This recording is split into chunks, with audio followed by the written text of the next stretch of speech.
Guess what, guys? I'm down in the forest once again.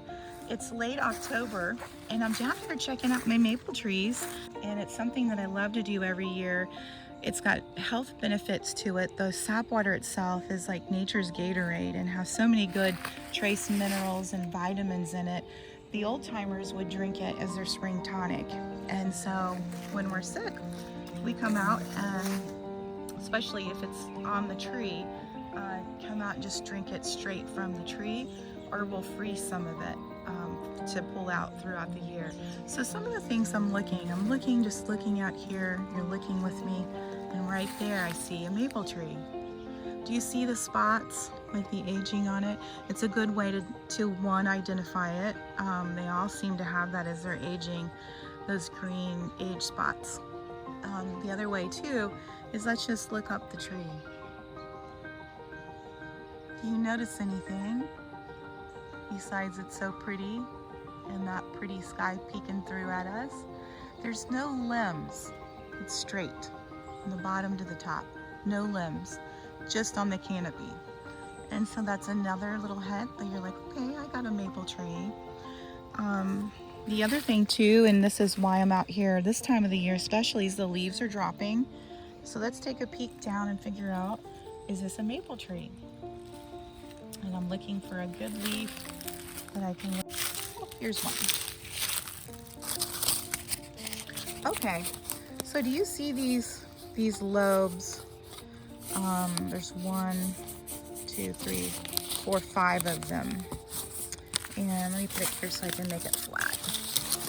So do you see that lobe? And do you see how it goes into like a V? Or I'm sorry, not a V, a U. And so this would mean it's a sugar maple. See these soft, there's another U in between the lobes. That means this is a sugar maple. And you'll see the leaves do have some red in them. Usually these will be very colorful because of the sugar content as they turn green, go from green to the colors.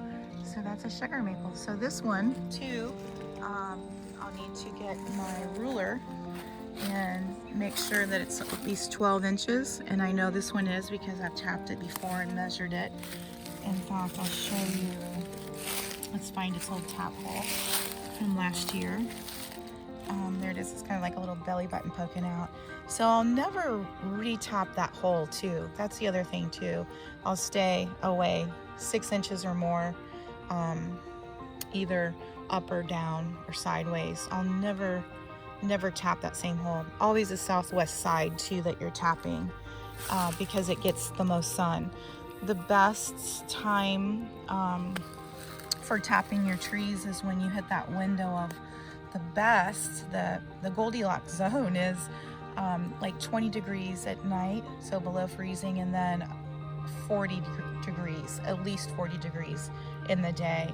And so what that does is it's helping pump and fluctuate that sap water within the tree, so you can get it out. It's an amazing water to drink. Let's see if we can see one more.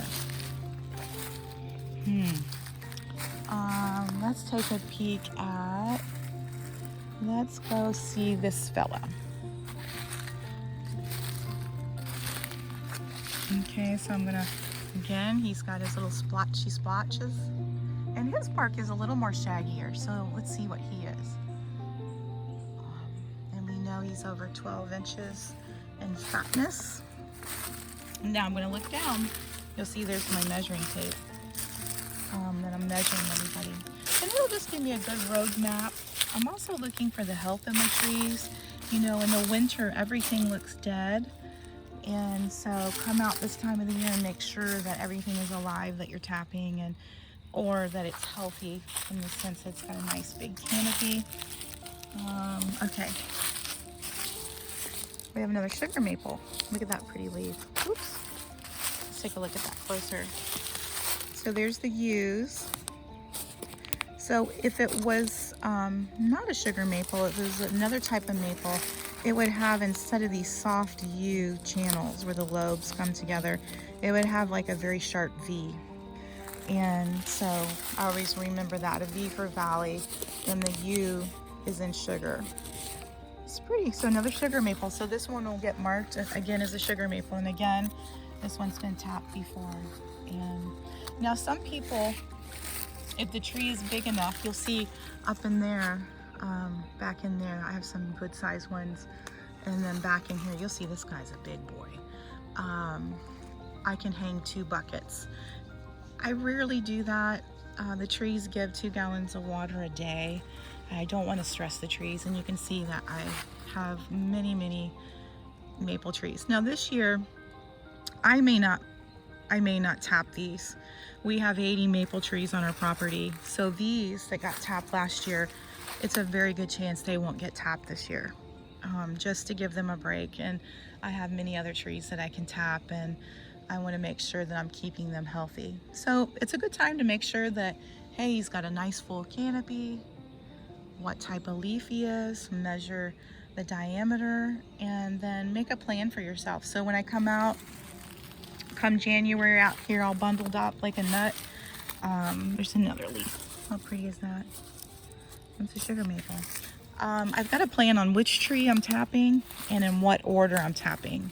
Because when you're lugging out a 2-gallon bucket, which doesn't sound so bad, but when you're holding 2 of them, slish-sloshing your way through the forest up to the house, you got to have a plan and for it to make sense. So this is a good time to do all of that, and I just like checking on all the trees and making sure. Now something interesting, I'm standing by this. This is actually a super cool tree. Don't they look like dragon scales? Now again, we're going to look from the base. We're going to go all the way to the top. Now he doesn't have any limbs coming off either. He's actually a black cherry. The wood is so beautiful that comes from this. And we try to protect these the best we can here on our property. Health-wise, we try to take care of them. You can tap these. You can, and I have in the past. Again, with this type of tree, in my experience, you got to hit that window just perfect, that 20-degree to 40-degree swing. And I have gotten some water from these, and it's a different water. It's not super sweet like you'll get from these sugar maples, but it is not a bad water. It's got a little hint of bitterness. You can also tap an alder tree too, and we don't have very many alder trees here on the property, sadly, because I hear that's where the mushrooms like to grow. But we do have quite a few of these black cherries. You'll see here, and there's one there, one there. There's a little guy over here, and then a couple down there. So we do have quite a bit of those. You can also tap birch trees. Let's just take a peek here. Walk with me through the woods. I love that crunching noise of all this beautiful fall confetti. There's a creek bed that runs through here on our property, and actually it cracks me up because the reason that it's dry is that we have beavers. We have beavers, and I don't have the heart to tear down their beaver dam. I'll have to take you guys down there at some point. It's kind of adorable. But you'll see, we just let the forest be the forest and let stuff go back into it as it should. Hey guys, oh my goodness, today is so much different than yesterday. It's been storming all day, and I was outside getting ready to film, and I had to tuck in under the porch. It's really gotten dark, and the temperature is dropping. Yesterday I walked with you in the forest and showed you what trees to look at to help you learn how to identify what was your maple trees and other things that you can tap. And I wanted to let you know what kind of equipment you're going to need once sugaring season gets here, and then that way you're all ready. You can have it in a tub and you're ready to rock and roll. One of the things that I recommend is getting a power driver with a 5/16 strobe bit, and I get, if you have more than a couple trees to do, I get an added battery pack. I would recommend that way you're not running back to the house to recharge, and you can just keep going on your business. This is a great one. It's a DeWalt. You can use whatever you want. But this is a great one. The other thing that you'll need is a bucket, and you can see this is actually a maple syrup bucket. That's how it hangs. I got these off eBay, When I started tapping trees, I didn't want to invest a lot of money in it. I didn't know how I would like it and enjoy it. And so, woo, it's really storming. So you can get these off eBay very inexpensively. I'd recommend doing that sooner than later. The closer to sugar season, the more popular that'll be. It doesn't come perfect. It's beat up. It's got its battle wounds on from living another life, but it's fine. It works fine. I have no problem with that. Now, there's different lids that you can get. There's 2 different lids that I have. These actually came with those buckets. It's a tent lid and it slides across that bucket. I love these just for the nostalgia. It's just magical to look down in the valley and see me sit on all the buckets with snow kind of on the top, like little houses. But they do have the downside of these is if it gets super windy and you have a lot of storming, winter storms, you're gonna have to chase some lids. If these are older, they kind of lose the rigidity of sitting tightly across that bucket. And they don't keep all of the debris out. If you're good with that, then they're fine. I don't really have a problem. I'll pick this and that out. But you will have to chase these lids if it gets stormy. The one that I like best is this one that sits just flat on the bucket. Now the only downfall from this would be that the bucket itself can hold up to 2 gallons of water. So if you're in like the mid-throw of sugaring and the storm comes up and then this piles up with snow, you're just gonna have to be diligent about keeping your lids clean because that's a lot of weight on that bucket that's hanging on that spile that's in the tree. But they're not bad. And make sure if you get these used off eBay, it has this connecting part, this little part here. That's where your spile goes through. So these are great. I love those. No problem with those. The other thing that you're gonna need, and I've run out of these before and I've had to like MacGyver, is your hook. And that's what the bucket's gonna hang on, and that's what goes through that, that goes through your spile, and then that goes through your bucket. So that's why it's important to have a good fit. That 5/16 drill bit is that it's got to fit this and make that connection tight, because that's a lot of weight hanging off of this. And if you're getting 2 gallons a day and you're moving that bucket and dumping it and etc., you want this still to stay tight in that.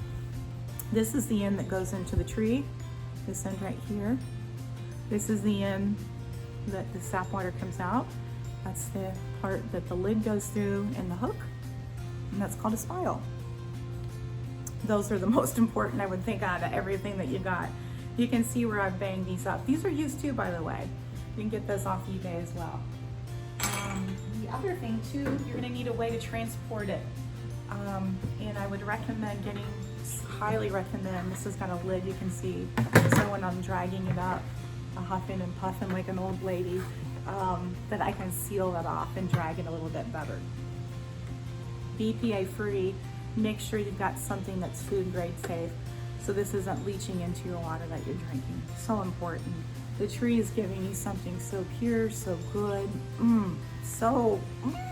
you don't want to add poisons into it, you don't. So make sure you get something like this, is important. I think I got these off Amazon. I got a big stack of them, 20 of them, and all the lids. Now, a lot of people, they'll use these to actually collect their sap water, and that's fine too. This actually has a hole that you can punch through, and they'll use tubing that you can find on the internet, and that's fine too. Everybody's got their way. I just kind of went old school just because, you know, I'm a romantic, I can't help it. But I hope that helps on this rainy day here in the Midwest. And if you guys get into a little pinch and you're like, hey, I don't understand that, just reach out to me. I'll be so happy to help you. And if you're local, when we start doing our sugaring, come on over. I'll show you how to tap a tree. I'll let you tap a tree and show you the process. When we start evaporating, I'll film that too to show you guys how to evaporate. And that's really special. That's a great thing to get family and friends and make memories. So you guys take care. I'm gonna go in and like snuggle in my jammies and sit by the fire and get some warm tea. I hope this helps. Much love to you guys. I'll see you soon.